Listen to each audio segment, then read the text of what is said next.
భారతీయుడు మాత్రం నిరంతరం మోసపోతూనే ఉన్నాడు. మోసం మోసం చేసేవాళ్ళు ఉన్నంత వరకు మోసపోతూనే ఉంటాడు అన్నటువంటిది.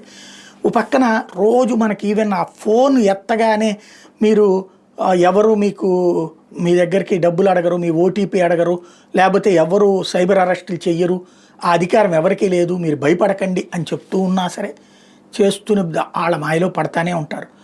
అట్లాగే రకరకాలైనటువంటి సైబర్ క్రైమ్స్ 2025 సంవత్సరం మే వరకు రిపోర్టు ప్రకారం చూస్తే లాస్ట్ 1 ఇయర్లో 7,000 కోట్ల రూపాయలు ఆన్లైన్ స్కామ్స్ ద్వారా జనవరి నుంచి మే వరకే, ఇది ఏడాది కూడా కాదు, జనవరి నుంచి మే 5 నెలల్లో 7,000 కోట్ల రూపాయలు సైబర్ క్రైమ్స్ ద్వారా బాధితులయ్యారు పబ్లిక్. అంటే రూపాయిని జాగ్రత్తగా బ్యాంక్ అకౌంట్లో పెట్టుకుంటే దాచుకోగలం అనుకుంటే ఆ బ్యాంక్ అకౌంట్లే లూటీ చేసే సరికొత్తదైనటువంటి విధానం వీళ్ళది.